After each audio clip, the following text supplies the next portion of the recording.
We like to call it the Supernatural Hour. And now, our hosts. Hey, welcome to the Supernatural Hour. I am your host, Raven. I am Chad. And we have with us... Hey, it's me, it's Castle, and I'm back. All right, so what are we talking about tonight, guys? Tonight, we're talking about Men in Black. And we will discuss the movie a little bit because we have to talk... Well, and I know there's You mean the documentary? The documentary, yeah. There's like 3 or 4 of them. How many are there? Are there 4 now? There might even be 5. There's a lot. I'm of the mindset that usually after the first one, just stop, please. I It mean, depends. I don't know. There's been some shows that have had excellent sequels, but they're few and far between. right, like the very latest Ghostbusters that came out. I loved that one. Have you seen that one yet? I've seen the newest Ghostbusters, and I thought it was amazing. I thought it was much better than the all-female cast one they did, which was kind of cheesy and terrible. Amen. Thank you. It was horrible. Yeah, it was not good. Because of that one, I was very skittish to go to the newest one, but the newest one was fantastic. We actually All had... right, so there are 4 Men in Black movies, for the record. Okay, awesome. The Men, first Men one... in Black, Men in Black 2, Men in Black 3, and just to mix things up, we did Men in Black International. Ooh. I think I've only seen the first 2. Yeah, I've seen the first 2 too, and then I lost interest. Yeah, because they just started getting weird. But the first one was really fun, and my favorite line from the first Men in Black movie is Egger in the Egger suit. The Egger suit. And then when Will Smith uses his putter-outer, what is that? That's your Harry Potter reference of the episode. The flashy thing to erase your memory.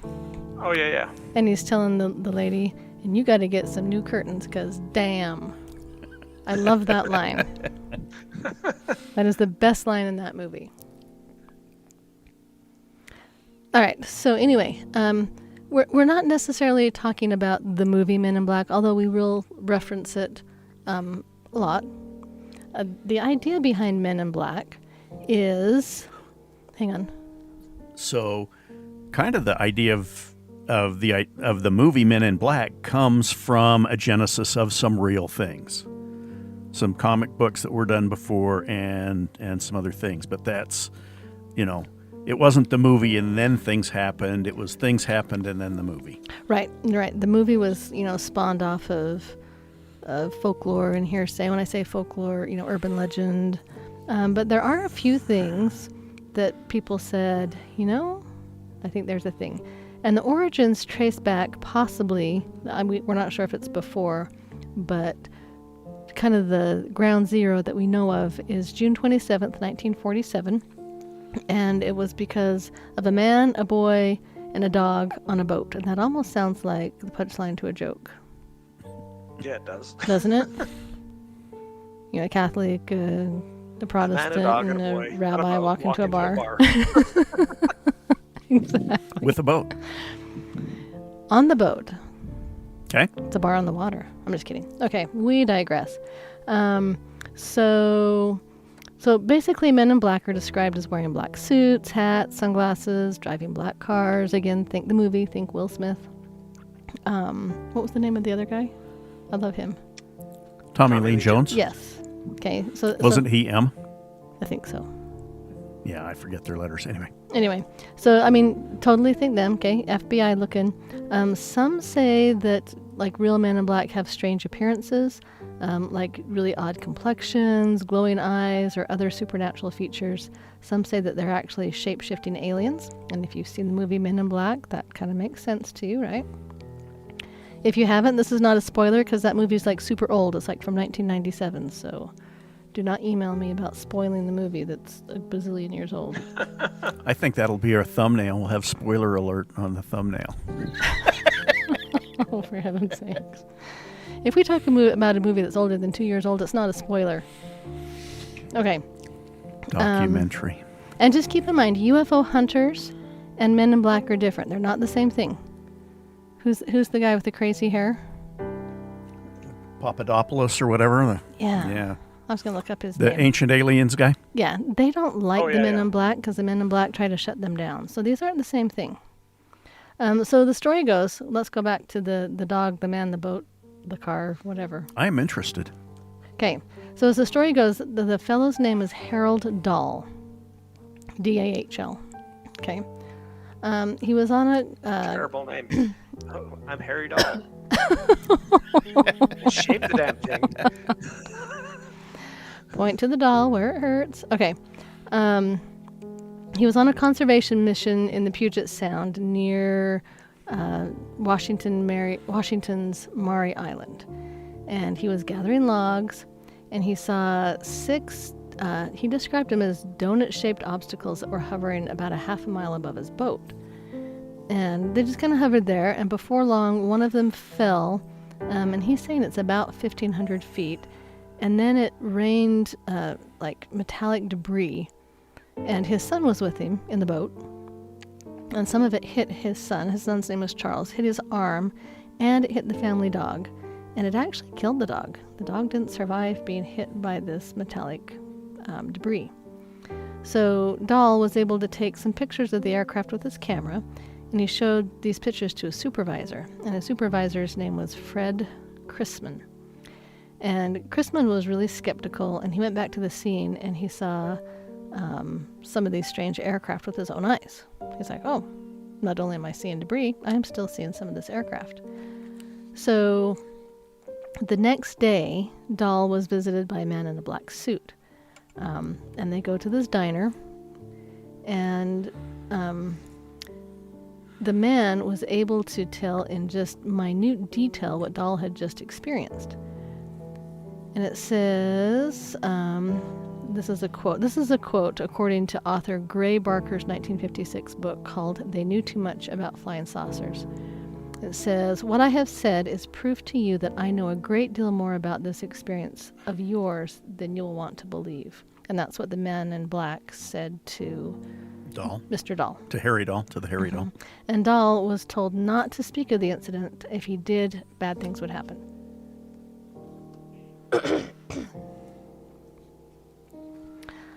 And so because of that and what happened, it's just kind of fueled conspiracy theories to this day.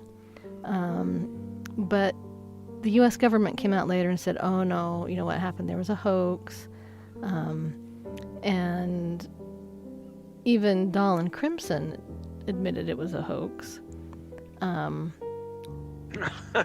Under threat of death.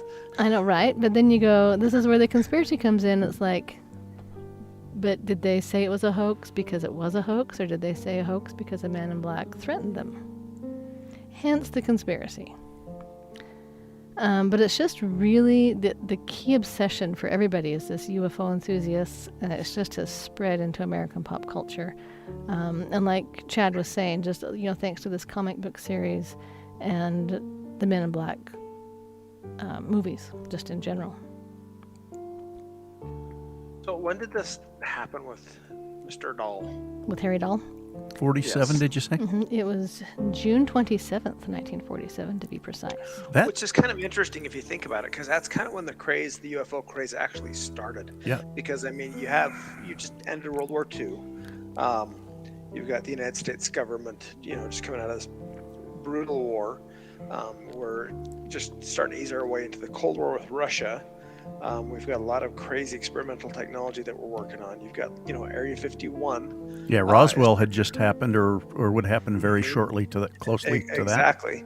And whether you believe in aliens or that the U.S. government's experimenting with, technology from German scientists, World War II, I mean, at that point, the government's trying really hard to protect its interests. And so it's not really outside the realm of possibilities that they do have, and I'm using my air quotations here, agents visiting people to encourage them to maybe recant their accounts of things they've seen, be they extraterrestrial or, scientific experimentation that they've witnessed. I watched a very interesting YouTube video about that and some of the things around it, kind of that Men in Black possibilities. And one of the things that they said was this could be literally a cover-up by the United States government trying to do a false flag, or, hey, look over here, look at the shiny object over here because we don't want you to see what's going on over here. That they did that, where they say like Roswell was a hot air balloon, for a weather balloon, that they were doing experiments and things like that. But one of the things that was going on at the same time was many of these Nazi scientists had come over. I mean, literally hundreds had come over and were being integrated into the United States and the United States Science Services, what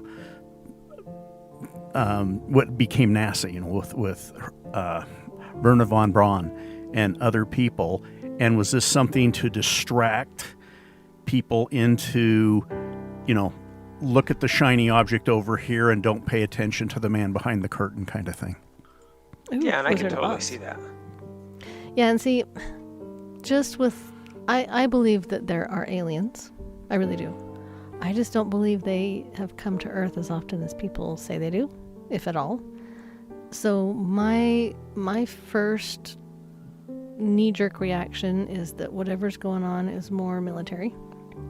And I agree with, especially at that time, especially the war was over, but the Cold War Was just heating up. was just heating up. And we talked about Chernobyl not too long ago, and how the USSR just really tried to cover that up until they just couldn't anymore. Until Finland calls them and says, hello, we think your reactor number 5 just blew up. Our fish have 3 eyes. What's happening? And they've got your signature all over them, your radioactive signature all We over can them. see your giant mushrooms from space.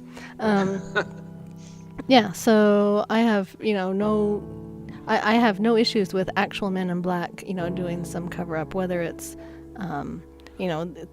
things that they've done that have gone bad and they don't want people to know that they've gone bad, or just things, they've got experimental stuff up there and oops, someone saw it.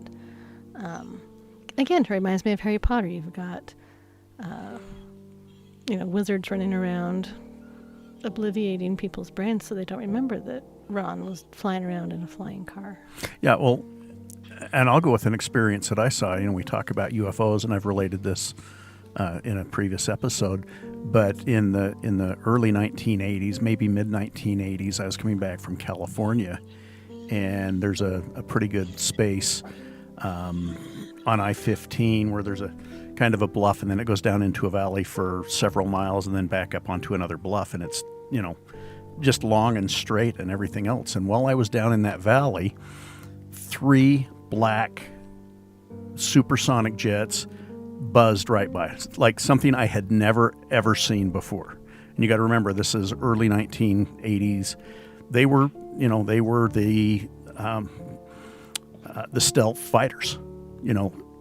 After the fact, I'm able to recognize them when they went into the Gulf War and the different things. But at the time, and I thought, we're near Nellis Air Force Base, we're near the proving grounds. It is unidentified, not necessarily from another origin, but that's the kind of thing that maybe, and I didn't get Men in Black. I'm a car on a freeway, and what could you say? I mean, but there was an experience there. And so, I've seen, a few things like that where they're unidentified, but not necessarily of extraterrestrial origin. Right. Well, and UFOs aren't necessarily extraterrestrial. Wow, why is that so hard And I'm to with say? you, and I think there is a possibility of aliens, and honestly, whether you're religious or not, why wouldn't there be life on other planets if there's billions and billions of worlds out there? But, the long and short of it is, I think the vast majority of it is probably going to be government experimenting with technology and things, and just trying to keep people's attention diverted elsewhere. And I think what better way to do so than little green men. Oh, yeah, and get everyone's, and that was also the era of, what was that? Like the War of the Worlds. When did War of the Worlds come out? War of the Worlds in the early 1950s, I think 53. The other one that kind of goes in there that I relate back to is The Day the Earth Stood Still, where you had spaceship come down, and the guy was monitoring, and maybe that's what, because the UFO, phenomena picked up significantly after the atomic bombs. Are we now being monitored by another intelligence of some kind? And it wouldn't necessarily have to be interstellar or interplanetary. It could be interdimensional. It could be coming from another dimension here within or on the Earth is another possibility for kind of these ideas of UFO and that. I'm kind of with you guys. I think the interstellar alien is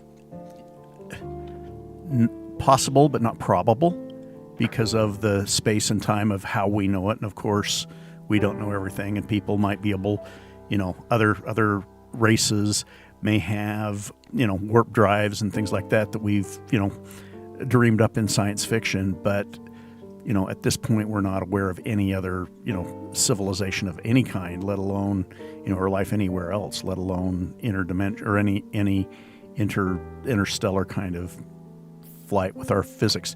Doesn't mean it couldn't happen. Right. So just, I have two other stories about the same time. One was exactly the same time, summer of 1947 again. And there was a private pilot named Kenneth Arnold. And he had actually heard or seen 9 of the same objects that Harold Dahl had seen.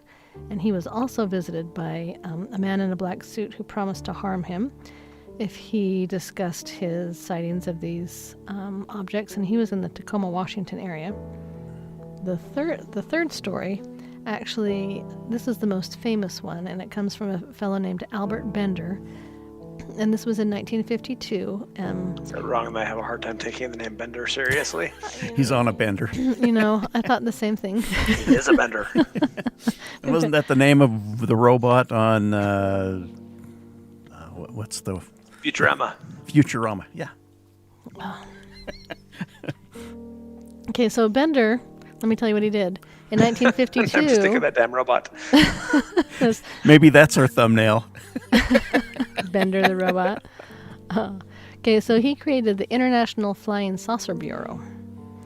And he says that not long after he created this bureau, he was visited by 3 men in dark suits who threatened him with imprisonment if he continued his inquiries about UFOs. And they actually featured this account in a book by Gray Barker called They Knew Too Much About Flying Saucers. And it's also mentioned in his magazine, The Saucerian. Interesting. So Bender believed that the men that threatened him were part of the U.S. government, but explanations for men in black in general just kind of vary. The distinction is made in UFO literature between men in black, lowercase, and men in black, uppercase. Did you know that there's a difference? No, I didn't. Can you explain that? Castle, were you going to say something? I was going to say I did not know there was a difference, and then I was going to crack a really fun joke, and then I didn't have one, and so I just sound like an idiot. You know what? My jokes, I come up with we will podcast, we will be done, we will put everything away, I'll be getting ready to go to sleep, and then I think of all these great jokes, and it's like, oh, I'm dumb. Okay. I'm not my humor is a really slow burn humor. if you want humor really, off the cuff, really slow. Hey, it's not that slow. I mean, if you've already shut down the... It's like, fire up the equipment. We got to record. We're adding segments. That's a slow burn. Oh, yeah. If you want fast humor, I'm not your girl. Okay, so now I forgot what I was saying. Oh, lowercase men in black, uppercase men in black. So lowercase are believed to be human agents who cover up government secrets and are said to appear relatively normal. Okay. The all caps, which is usually abbreviated MIB, were described by a fellow named John Keel. He's a late ufologist. Ufologist. Mm-hmm. It looks like urologist. It's kind of weird. Okay. I had to look at that for a minute. I'm like, a what? Never fun to go to the urologist. It's like, we're not talking about urologists this episode. So I did not know that ufologist was a thing. It is, apparently. He wrote a book that turned into a film called The Mothman Prophecies, But he describes MIBs, in all caps, as demonic supernaturals who behave in distinctly non-human ways. His accounts kind of date to the mid-1960s. They have very xenophobic overtones. He describes them as having dark skin, exotic facial features. I could see a little bit of a stretch there with Slender Man, too, and some of the, when you talk about the demonic entities. But it kind of gives me, oh my word, I can't think of anything tonight. Kind of gives me the vibes of Mike Myers. Mike Myers' spy Austin movies. Powers. Austin Powers, yes. It kind of reminds me of Austin Powers because he says Bender wrote this rambling book about his experience, and the fact that it was described as a rambling book makes me sound like it's probably not very interesting. But he suggested that these men in black, these MIBs, were extraterrestrials. They didn't want their existence known. And they were accompanied by 3 beautiful women dressed in tight white uniforms. Now, does that not sound a little Austin Powery to you? Or Charlie's Angels. I know, right? Bosley coming to put the thumb on you for talking about UFOs. I'm just thinking Austin Powers and the Fembots, did these white dressed women, Machine gun nipples. machine guns come out of their boobs? Yeah, I don't know. I watched another YouTube today, which was kind of interesting, and it was the correlation or the possible correlation between aliens and demons, which got very interesting. And what you brought up kind of fell into that discussion, and that's why I'm bringing that up. It was a very interesting on how, again, the idea of, is this a false flag? Is this something that's set up with the way that, the demons lie about things and try to mislead and do things? Are they using kind of the UFO and the alien phenomenon to undermine religious behavior with the idea of, there really isn't a God. It's, it's an advanced alien race.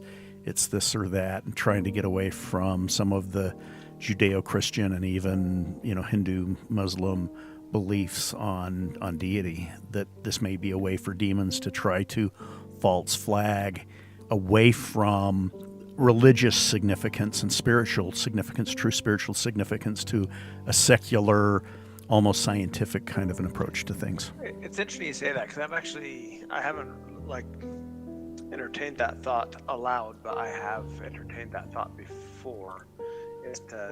Because I've always approached the whole paranormal phenomena from a very religious standpoint, and I've been very vocal about that. I mean, you got type 1s, which are just your spirits. You got your type 2s, which are kind of like your malevolent human spirits. So you got your type 3, which are demonic spirits, and I think you can back those things up with scripture.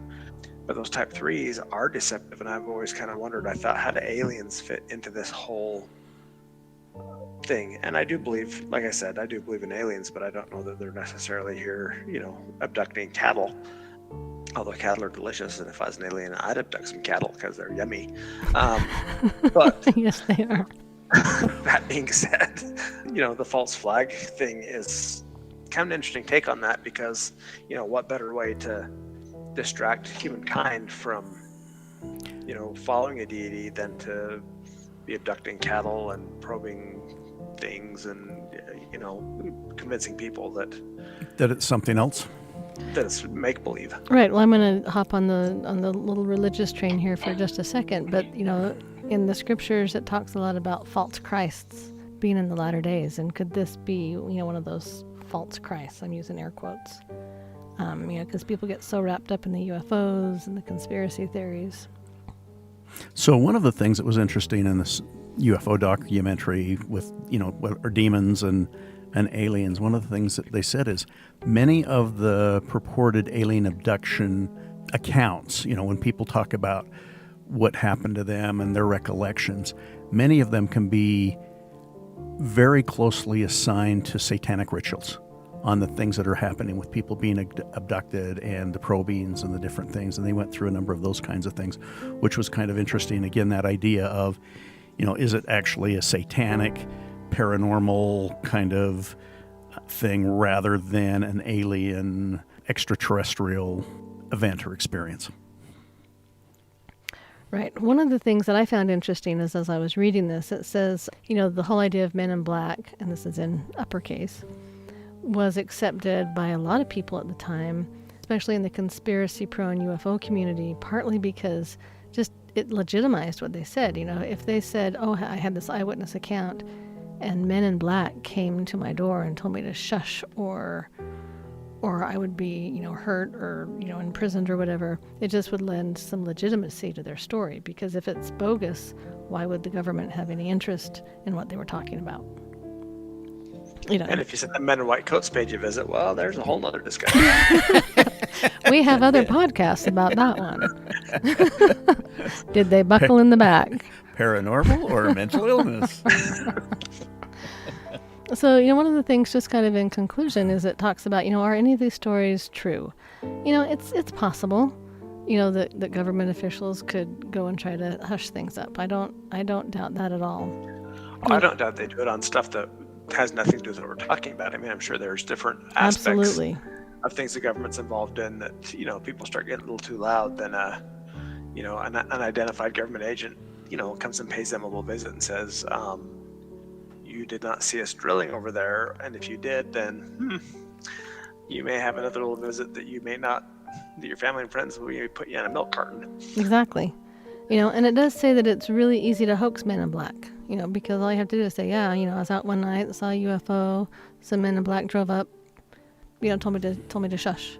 But there's so many people that say men in black told us to shush, but yet they're not shushing. Because we know about it. And there's movies made about it. I'm sure that some of those threats are probably a little bit hollow, because I don't think the government is just knocking people off left and right. I don't doubt that it has happened. I don't doubt that it could happen, but I think it's not the norm. And I think just the fact that you say a men in black told me not to talk about it just automatically destroys anybody's credibility.